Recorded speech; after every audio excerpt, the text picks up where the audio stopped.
नमस्कार। आप सभी पत्रकार साथियों का मैं धन्यवाद करती हूँ कि बहुत ही कम समय के नोटिस पर आपको यहाँ पर बुलाया गया है, क्योंकि हम सबके सामने अभी हम लोग दावा किया जाता है उत्तर प्रदेश में रामराज और राम राज्य है। हम हाथरस की घटना से, गैंगरेप से, वारदात से उभर भी नहीं पाए थे। आज एक और घटना उत्तर प्रदेश के बदायूं के जिले से आई है हम सबके सामने। ये घटना 3 जनवरी रविवार के दिन की है, लेकिन आज 6 तारीख को हम सब तक ये जानकारी पहुंची कि बदायूं में एक 50 वर्षीय महिला जो मंदिर में पूजा करने के लिए गई थी, वहां पर मंदिर के पुजारी और उनके दोस्त और साथियों के साथ इस हमारी आंगनवाड़ी सहायिका के साथ गैंगरेप, सामूहिक बलात्कार ही नहीं किया गया बल्कि उसकी निर्मम हत्या भी कर दी गई। इस 50 वर्षीय महिला का जो शव है वो कुएं में पाया जाता है और कोशिश पुलिस प्रशासन की रही कि इसे एक आत्महत्या का मामला बता के रफा दफा कर दिया जाए। परिवार, पीड़िता के परिवार का आरोप है कि वो थाने गए, लेकिन थाने में जो अधिकारी पुलिस के थे उन्होंने इस पूरी घटना को गंभीरता से नहीं लिया। समय पर घटनास्थल पर पहुंचना चाहिए था, सबूत एकत्रित करने चाहिए थे, लेकिन उसमें देरी हुई, जिसका फायदा उठाकर जो मेन आरोपी है उस मंदिर में वो अभी तक फरार है।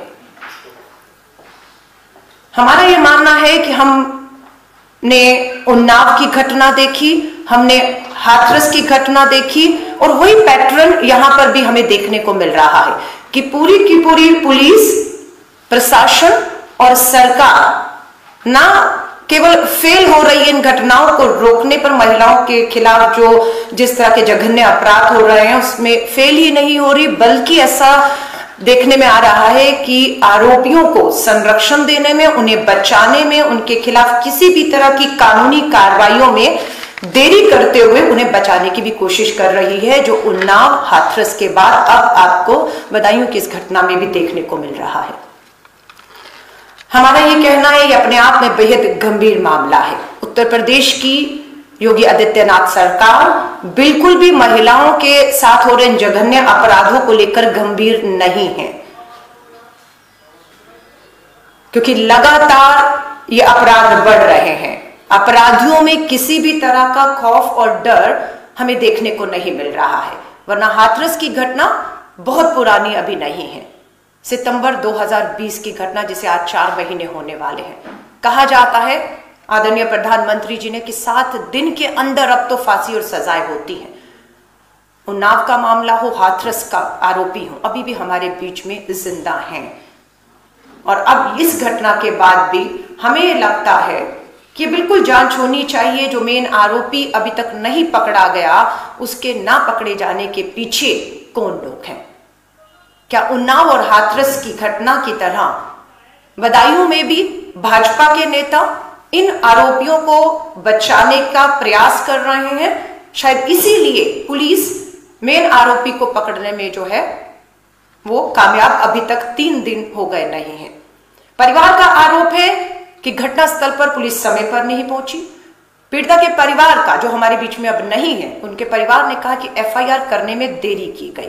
एफआईआर में आत्महत्या दिखाने की कोशिश, दबाव बनाया गया कि आत्महत्या बताया जाए।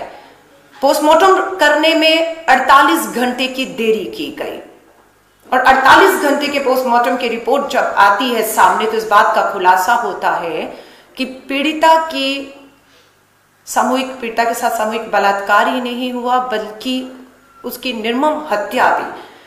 कहते हुए हिम्मत जुटानी पड़ रही है कि उसके निजी पार्ट्स में रॉड्स घुसाई गई, उसकी पसलियां, उसकी टांगे तोड़ दी गई, उसे बिल्कुल मोहताज कर दिया गया और उसे कुएं के अंदर फेंक दिया गया।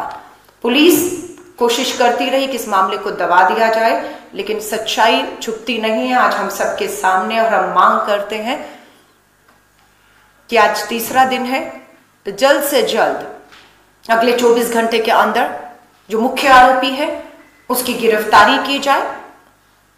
फास्ट ट्रैक कोर्ट के अंदर केस मुकदमा चलाते हुए जो आरोपी हैं उन्हें फांसी के तख्तों पर पहुंचाया जाए।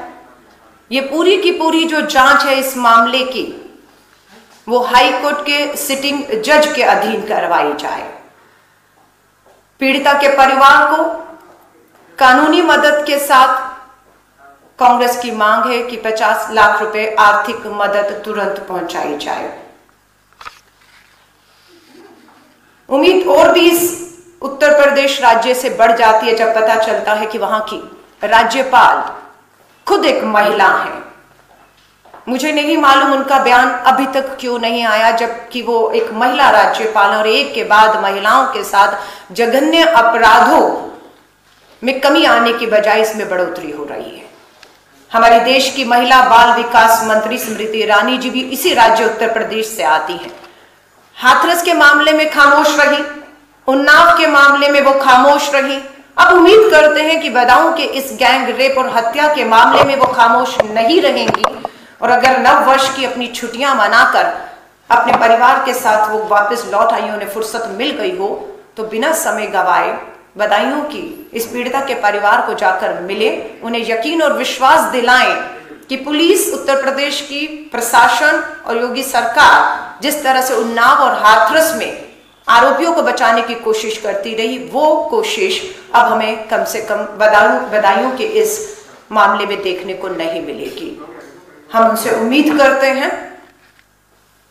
मालूम है स्मृति ईरानी जी के लिए बंगाल और असम के चुनावों में जाना, वहां पर प्रेस वार्ता करना, मुखर होना उनकी प्राथमिकताओं में है, लेकिन देश की महिला विकास मंत्री होने के नाते हम भी उम्मीद करते हैं कि आप अपनी प्राथमिकताओं में देश नहीं तो कम से कम अपने ही उत्तर प्रदेश जहां पर आपकी भाजपा की सरकार है वहां को आप प्राथमिकताओं पर रखते हुए वहां की महिलाओं को आप न्याय और सुरक्षा दे पाए। ये सब बात कहते हुए आज बहुत ही दुख और पीड़ा हो रही है कि कतई भी संवेदनशीलता और गंभीरता हमें उत्तर प्रदेश की भाजपा योगी आदित्यनाथ सरकार में देखने को बिल्कुल भी नहीं मिल रही है।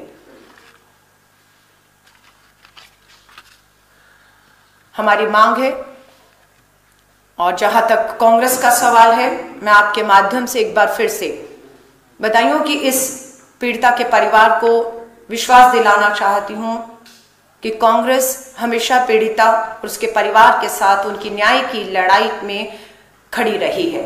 इस मामले में भी कांग्रेस अपनी नजर बनाए रखेगी। किसी भी तरह का अन्याय या न्याय में देरी कांग्रेस बर्दाश्त नहीं करेगी। उसके लिए हमें सड़कों पर एक बार फिर से हाथरस की तरह उतरना पड़ेगा, तो हम उतरेंगे। लेकिन हम कतई भी उत्तर प्रदेश की योगी सरकार को एक बार फिर से आरोपियों के साथ उनके समर्थन में उनको बचाते हुए हम कतई भी बर्दाश्त नहीं करेंगे।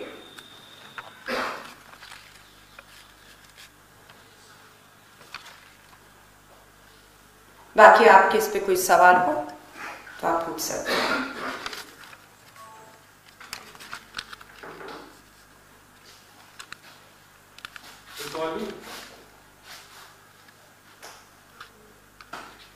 थैंक यू, धन्यवाद।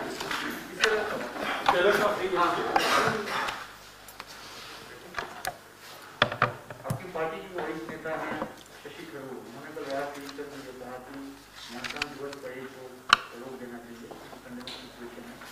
तो बस ये निजी राय है या पार्टी की राय है या फिर पार्टी की राय है, क्या रोका जाना चाहिए?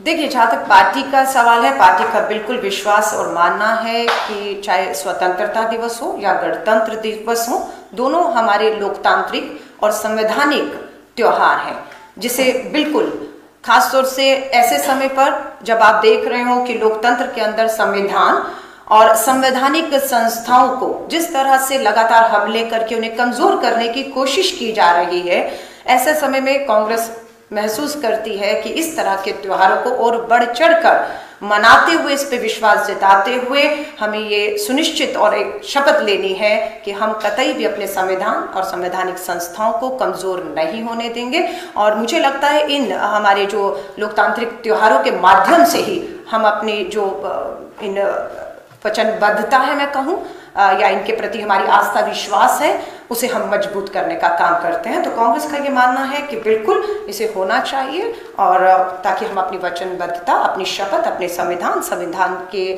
संस्थाओं के प्रति जो है वो जता पाएं।